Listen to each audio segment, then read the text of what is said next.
एक बहू अपनी सास को वृद्धाश्रम पहुंचाना चाहती है, लेकिन एक दिन उसके कानों में उसके लिए ये खुशखबरी है कानों में पड़ती है। उसका पति कहता है कि चलो आज तुम्हारी इस मुश्किल को आसा कर देते हैं और माँ जी को हम वृद्धाश्रम छोड़ कर आते हैं।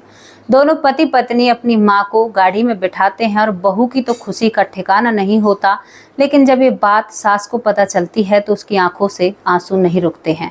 अब जैसे ही गाड़ी वृद्धाश्रम के पास जाकर रुकती है तो बहू चाब में उतरती है और कहती है कि माँ जी तुम्हारा बैग मैं उतारूंगी, क्योंकि वो आज बहुत खुश थी।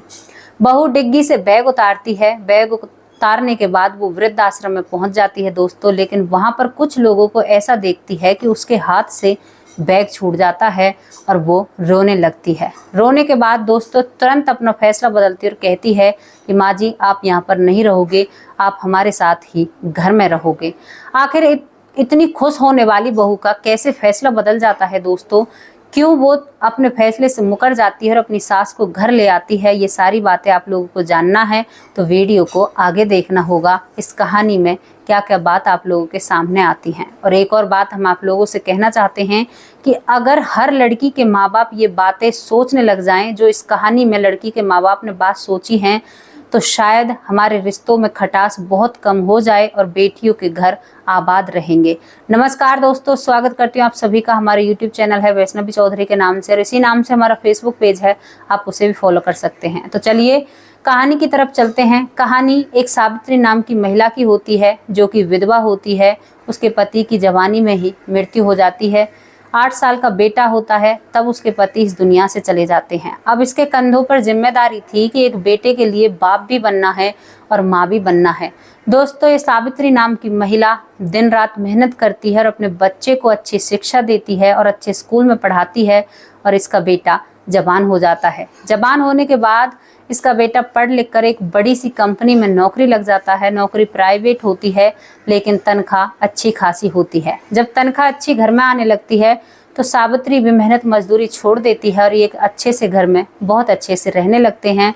दोस्तों सावित्री ने पूरी जवानी रो रो कर गुजारी है तो उसकी आंखों में कुछ कमी आ जाती है, उसे चश्मा चढ़ जाते हैं।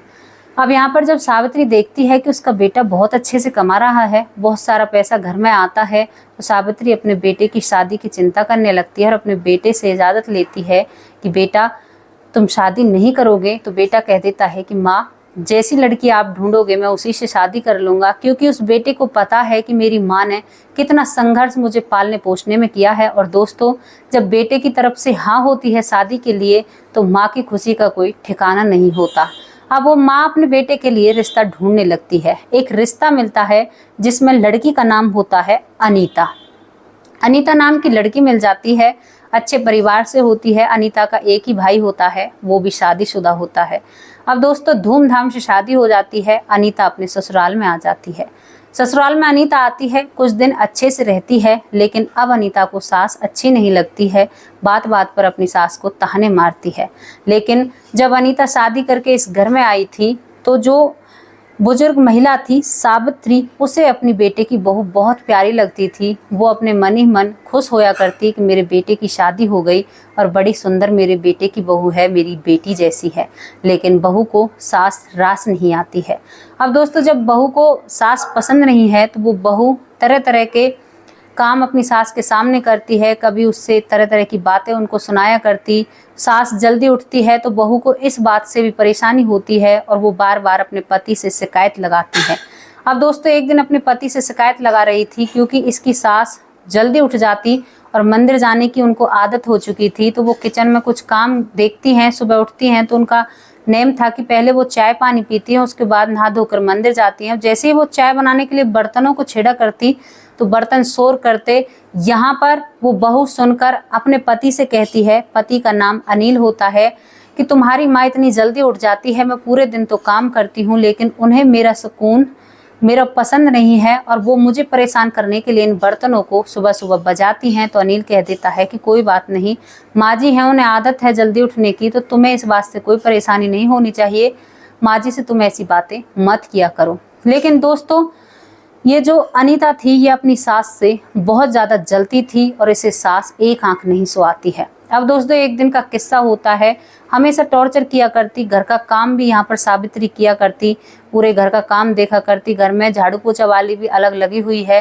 केवल इस सावित्री की जो बेटे की बहू है वो बिल्कुल खाना ही बनाया करती और कुछ काम वो देखती नहीं थी, लेकिन उस काम के लिए भी वो पूरे घर पर एहसान जताया करती। अब एक दिन का किस्सा होता है, सावित्री जी सुबह जल्दी उठती हैं। जल्दी उठने के बाद वही वो चाय के लिए किचन में कुछ बर्तन ढूंढती हैं तो दोस्तों उनके हाथ से एक बहुत महंगा कप होता है जो विदेश से आया था, वो टूट जाता है क्योंकि उसके पति को वो कंपनी की तरफ से मिला था। जैसे ही वो कप टूटता है तो यहाँ पर जो अनीता होती है वो अपने कमरे से उठकर आती है, बेटे की बहू, और अपनी सास पर चढ़ बैठती है और उनसे तरह तरह की बातें करने लगती है कि तुम्हें क्या पता पैसे कैसे कमता है, तुम क्या जानो, और तुमने इतना महंगा कप तोड़ दिया, और इनका ये कप था मेरा फेवरेट था। तो दोस्तों ये जब बातें हो रही हैं तो इन बातों को अनिल भी सुन रहा है और बहू मन चाही अपनी सास से बोलती है और तरह तरह की अपनी सास से भाषा का यूज कर रही है। तभी अनिल इन सब चीज़ों को देखकर अपनी पत्नी पर हाथ उठा देता है, कहता है कि तुम माँ से ऐसा क्यों कह रही हो, क्योंकि गुस्से में जो ये अनीता थी अपनी सास से कहती है कि तुम यहाँ से चली क्यों नहीं जाती, तुम हमारी ज़िंदगी को क्यों मुश्किल बना रही हो। जब ये बात बेटा सुनता है अपनी माँ के प्रति तो पत्नी मर एक झापड़ रख देता है। दोस्तों थप्पड़ लगते ही क्या था कि इसकी पत्नी जोर जोर से रोने लगती है और शोर मचाने लगती है और कहती है कि तुम्हें तो अपनी माँ ही प्यारी लगती है, तुम्हें मैं क्यों अच्छी लगूंगी, और रूस कर कमरे में सो जाती है। पूरे दिन काम भी नहीं देखती है, किसी से बात नहीं करती है।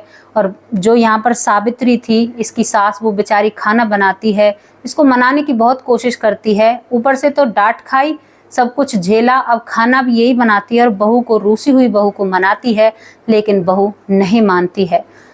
अब यहाँ पर 2-4 दिन निकल जाते हैं इसी लड़ाई में और दोस्तों वक्त निकलता रहता है। अब आगे की आपको कहानी बताते हैं। सुलह हो जाती है परिवार में। यहाँ पर अनिल अपनी माँ और पत्नी में सुलह करा देता है किसी तरह से। अब फिर वक्त निकलता है बार बार। अब तो ये खुलकर कहती थी कि तुम अपनी माँ को वृद्धाश्रम छोड़ क्यों नहीं आते, क्योंकि मेरा इसने जीना हराम कर रखा है। अब कितनी बार अनिल उस पर हाथ उठाए, क्योंकि उसकी जुबान बहुत ज़्यादा लंबी हो चुकी थी दोस्तों, वो किसी की भी बात नहीं मानती है। अब क्या था, ये जो अनीता थी इसके भाई का नाम प्रदीप होता है। प्रदीप और अनिल में दोस्तों जीजा साले का रिश्ता नहीं था, ये दोनों एक दूसरे में दोस्ती को ज़्यादा महत्व देते हैं। अनीता का भाई है प्रदीप, वो कहता है कि दीदी मैं आज तुम्हारी ससुराल में आ रहा हूँ तुम्हारी भाभी को लेकर, तो तुम अच्छे अच्छे से खाने बनाकर रखना। अब ये बात जैसे ही अनीता को पता चलती है तो वो अपनी सास सावित्री से कहती है कि माँ जी आज मेरे भाई प्रदीप अपनी पत्नी के साथ आ रहे हैं और पहली बार मेरी भाभी मेरी ससुराल में आ रही है, तो आज हम अच्छा अच्छा खाना बनाएंगे। अब दोस्तों यहाँ पर सास को किचन में खड़ा कर देती है बहू, क्योंकि अनीता को वो खाना भी अच्छी तरह से बनाना नहीं आता है। अब सास कई तरह के खाने बनाती है और सास एक खीर भी बनाती है। अब सास को जैसे ही कम दिखाई देता है, उनके चश्मे चढ़े हुए हैं, तो तभी सास कहती है कि बहू मैंने तुमसे उस दिन बोला था मेरे चश्मे बनवा दे, लेकिन तुमने कह दिया कि हमारे हाथ तंग है, अब मुझे दिख नहीं रहा है, और खाने में अगर कोई भी कमी आई तो नाम मेरा ही होगा कि तुमने जानबूझकर ये खाना सही नहीं बनाया है। तो तू यहाँ पर आ, एक काम कर, मुझे वो चीनी का डिब्बा दे दे, मुझे वो चीनी का डिब्बा नहीं मिल रहा है। अब दोस्तों जो अनीता थी वो भागा दौड़ी में घर को समगाने लग रही थी, पूरे घर की साफ सफाई कर रही थी, तो जल्दी जल्दी में अपनी सास को चीनी की जगह नमक का डिब्बा दे देती है और सास को बिना चश्मे के ठीक दिखाई नहीं देता और सास उस खीर में नमक डाल देती है, क्योंकि उन्हें बहुत कम दिखाई देता था, चश्मे से अच्छा दिखाई देता है। अब खीर में नमक पड़ जाता है, भैया भाभी घर आ जाते हैं, डाइनिंग टेबल सज जाता है। दोस्तों जैसे ही सब तरह के खाने टेबल पर आते हैं तो भैया बहुत तारीफ करता है और कहता है कि अरे बहन तू तो खाना बनाना सीख गई। तभी बहुत झटके से बोलती है ये जो अनीता होती है कि हाँ भैया जीवन सब कुछ सिखा देता है, अब मेरी शादी हो गई है तो खाना बनाना तो मुझे सीखना ही पड़ता। लेकिन सास इन सब बातों को सुन रही है और वो मन में मलाल करती है कि खाना तो मैंने बनाया है, लेकिन क्रेडिट बहू रानी ले रही है। लेकिन फिर भी सावित्री जी मन में सोचती हैं कि कोई बात नहीं, क्रेडिट है ऐसी कोई बात नहीं है तो बेटे की ही बहू। अब दोस्तों जब पूरा खाना कंप्लीट हो जाता है तो यहाँ पर बहू कहती है कि माँ जी वो खीर और ले आओ, जो खीर मैंने बनाई है वो भी मैं अपने भैया भाभी को चखाना चाहती हूँ, देखती हूँ ये उनके बारे में क्या कहते हैं। अब बेचारी सावित्री वो खीर का कटोरा अंदर से लेकर आती है, डाइनिंग टेबल पर रख देती है। अब जैसे ही वो सभी लोग खीर को चखते हैं तो सभी वॉश बेसिन मतलब जो हाथ धोने का होता है उसकी तरफ भागते हैं और उस खीर को उगल देते हैं और कहते हैं कि बहन तुमने इसमें नमक क्यों डाल दिया। तो यहाँ पर जब सभी लोग कहते हैं तो जो अनीता थी वो अपनी सास पर भड़क उठती है, कहती है कि आप मेरी बुरा करने में या मेरे साथ गलत करने में कोई भी कसर नहीं छोड़ती ना, आपने जानबूझकर इस खीर में नमक डाला है ताकि मेरी भैया भाभी के सामने मेरी बेइज्जती हो जाए। तो यहाँ पर सावित्री की आंखों में आंसू होते हैं। जब ये सब चीज़ें वो सभी लोग देख रहे हैं तो यहाँ पर जो अनीता थी और अनिल था, दो अनीता का भाई जो प्रदीप होता है वो कहता है कि बहन तू मासी को क्यों डांट रही है, खाना तो तूने बनाया है, खीर तूने बनाई है, तो फिर उसने इसमें नमक कैसे डाल दिया।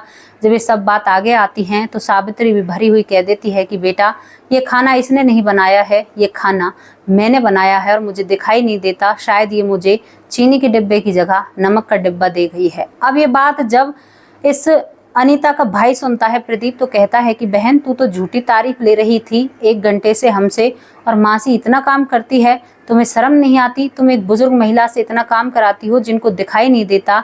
तो यहाँ पर उल्टी जो अनीता होती है सभी पर जल्लाने लगती है और कहती है कि तुम लोग तो मुझे ही गलत ठहराओगे, मेरी ही बुराई निकालोगे और मैं झिक चुकी हूँ, तंग आ चुकी हूँ और मैं अब किसी से भी बात नहीं करूँगी। दोस्तों जब अनीता के भाई भाभी ये सब कुछ देखते हैं तो उसके बाद अनीता को विदाई देते हैं और प्रदीप कहता है कि बहन अपने घर में अच्छे से रहना चाहिए और अपनी सास को माँ मानना चाहिए। और यहाँ पर अनीता कह देती है कि भाई मैं इसको माँ नहीं मानूंगी और ये जब हमारी ज़िंदगी से चली जाएगी ना तो मेरी ज़िंदगी बहुत अच्छी हो जाएगी। दोस्तों ये सब कुछ सुनकर जो सावित्री थी वो बहुत भावुक होती हैं, रोती हैं, और जो इनका बेटा है अनिल वो तो बहुत दुखी और परेशान हो जाता है। और यहाँ पर अनिल का जो साला था वो भी अपनी आंखों से सब कुछ अपनी बहन का देख चुका था। अब यहाँ पर ये दोनों जीजा साले शाम को बात करते हैं। ये जो अनिल है अपने साले प्रदीप पर फ़ोन मिलाता है, कहता है कि मैं तुम्हें साले से ज़्यादा अपना दोस्त मानता हूँ, आज एक परेशानी तुम्हारे सामने रख रहा हूँ। तो प्रदीप कहता है कि हाँ जीजा जी आप बताइए क्या परेशानी है। तो यहाँ पर कहता है कि तुमने दिन को देखा होगा कि तुम्हारी बहन ने क्या सब कुछ किया है और अब भी रूठी हुई कमरे में बैठी है, माँ ने शाम का भी सारा काम किया है, मैं इन सब चीज़ों से कैसे छुटकारा पाऊँ, मेरी कुछ समझ में नहीं आ रहा। तो यहाँ पर जो अनिल का साला होता है प्रदीप वो कहता है कि जीजा जी एक राह मैं आपको बताता हूँ, बस आप उसी पर काम करते चले जाओ। और आप एक काम करो, मेरी बहन से जाकर ये कहो कि मैं अपनी माँ को वृद्धाश्रम छोड़ कर आता हूँ, क्योंकि वो इसी बात पर डटी हुई थी कि अपनी माँ को वृद्धाश्रम छोड़ कर आओ।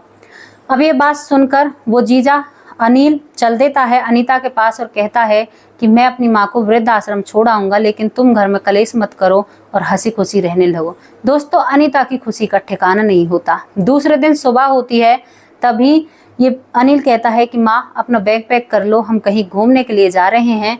तो अनीता खुद से अपनी सास का बैग पैक कर देती है। सुबह 4 बजे उठकर ये सभी गाड़ी में बैठकर वृद्धाश्रम की तरफ चल देते हैं। अब दोस्तों जैसे ही गाड़ी जाकर वृद्धाश्रम के सामने रुकती है तो तभी अनीता के मुंह से निकलता है खुशी के मारे कि अरे जी वृद्धाश्रम आ गया क्या। जब ये बात सावित्री सुनती है अनीता की सास तो उसकी आंखों से आंसू निकल आते हैं और वो उन पलों को सोचने लगती है, क्योंकि एक बार उसके बेटे ने साइकिल की डिमांड की थी। तो दोस्तों अपने बेटे की साइकिल डिमांड पूरी करने के लिए जो सावित्री थी 1 साल पैदल मजदूरी पर जाया करती थी, किराया बचाकर उसने 1 साल बाद अपने बेटे को एक नई साइकिल लाकर दी थी। तो वो उन पलों को याद करती है। उधर जो ड्राइविंग सीट पर उसका बेटा बैठा है वो भी उन्हीं पलों को याद करता है, लेकिन दोनों माँ बेटे की आंखों में आंसू होते हैं और बुजुर्ग महिला गाड़ी से उतर जाती है। अनीता खुशी में अपनी सास का बैग निकालती है और बैग निकालकर सास से भी आगे वृद्धाश्रम में पहुंच जाती है। लेकिन वो जैसे ही वहां पर पहुंचती है और देखती है तो उसके माँ और बाप मायूस से उस वृद्धाश्रम में बैठे हुए हैं और उनकी हालत देखने में बहुत खराब लग रही है। जैसे ही वो उनको देखती है तो उनके हाथों से बैग छूट जाता है बहू के हाथों से और वो अपने माँ बाप के पास जाकर खड़ी हो जाती है और कहती है कि किसकी हिम्मत हुई तुम्हें यहाँ पर छोड़कर जो गया है। तो वो माँ बाप जितने ही कुछ बोलते पीछे से वो प्रदीप नाम का भाई आता है और कहता है कि बहन इन्हें मैं छोड़कर गया हूँ, क्योंकि तेरी भाभी का कहना है कि मैं घर में जब ही रहूँगी जब तुम्हारे माँ बाप वृद्धाश्रम में चले जाएंगे। तो ये बात जब अनीता सुनती है तो थोड़ी सी वो अपने जीवन में रोशनी डालती है कि वो भी तो यही जिद कर रही है जो उसकी भाभी कर रही है। और यहाँ पर माँ बाप कहते हैं कि बेटी तू भी तो अपनी सास को यहीं पर छोड़ने के लिए आई है, मुझे ऐसा देखने में प्रतीत लग रहा है जब तू ऐसा कर सकती है तो दूसरे की बेटी तो हमारे साथ जरूर ऐसा करेगी। और दोस्तों इन सब को देखकर जो अनीता थी उसकी आंखों से आंसू बहने लगते हैं और वो अपनी ज़िंदगी में विचार करती है और जो कुछ पल उसने सास के साथ बिताए हैं वो सभी उसकी आंखों के सामने घूमने लगते हैं। वो कहती है कि भैया मुझे माफ़ कर दो, माँ बाबूजी मुझे माफ़ कर दो, अगर आपको यहाँ पर इतनी तकलीफ़ हो सकती है तो ये भी तो इनकी माँ है। और वो अपनी सास से माफ़ी मांगने लगती है। ये सब कुछ देखकर जो अनिल है वो अपने साले के सामने हाथ जोड़कर खड़ा हो जाता है और कहता है कि भाई तू मेरा साला नहीं है, मेरा दोस्त है और पक्का वाला दोस्त है जो तुमने मेरी परेशानी को समझा, वरना कोई और यहाँ पर होता तो अपनी बहन की ही साइड लेता। और दोस्तों यहाँ पर जो अनीता होती है अपना फैसला बदल देती है और अपनी सास सावित्री को अपने साथ वापस घर ले जाती है और पति से भी माफ़ी मांगती है। अब दोस्तों ये सभी लोग बहुत अच्छे से अपने अपने घरों में रहने लगते हैं और जो प्रदीप होता है वो भी कहता है कि बहन तेरी आंखें खोलने के लिए माँ बाबूजी को मैं सुबह मैले से कपड़े पहनाकर यहाँ पर लाया था, वरना मेरे माँ बाबूजी तो मेरे पास बहुत ठाट बाट से रहते हैं, मैं उन्हें कोई भी कमी नहीं होने देता। और तुम्हारी जो भाभी है मेरे माँ बाप पर वो अपनी जान छिड़कती है, वो तुम्हारी तरफ बिल्कुल भी नहीं है। जब भाई के मुंह से इन शब्दों को सुनती है तो वो बहन भी कहीं ना कहीं शर्मिंदा होती है और कहती है कि भैया अब तो मैंने फैसला बदल दिया, अब तो मुझे शर्मिंदा मत करो, मैं आइंदा आपको ऐसी शिकायत का कभी भी मौका नहीं दूंगी। और बहन भाइयों की भी आपस में सुलह हो जाती है, क्योंकि जिस दिन खीर के ऊपर घर में लड़ाई हुई थी उस दिन उसका भाई नाराज होकर उसके घर से गया था, क्योंकि तुम्हारी सोच बहुत गलत है, अपनी बहन से ये सब कुछ कहकर गया। तो दोस्तों थी ना एक समझदारी भरी स्टोरी। यहाँ पर लड़की के माँ बाप और लड़की के भाई ने पूरा अपने जीजा का सपोर्ट किया और उस बहन को सबक सिखाया जिनके बारे में उनको पता था कि ये थोड़ी सी टेढ़ी खीर है। सभी को अपनी बेटी के बारे में पता होता है, ऐसी बात नहीं होती है, लेकिन कुछ माँ बाप हद से ज़्यादा अपनी बेटी की ज़िंदगी में इंटरफेयर करते हैं। लेकिन यहाँ पर एक लड़की के माँ बाप ने और भाई ने ऐसी सीख रखी है कि अगर हम अपने बच्चों को अच्छी शिक्षा और दीक्षा दें तो हमें कभी भी जीवन में ऐसे पल नहीं आएंगे कि किसी को हम दुख दें। तो दोस्तों कैसी लगी आपको स्टोरी, आप अपनी राय कमेंट बॉक्स में जरूर रख सकते हैं। कल फिर हाजिर होंगे एक और ऐसी ही सच्ची और अच्छी स्टोरी के साथ। तब तक के लिए नमस्कार, जय हिंद, जय भारत।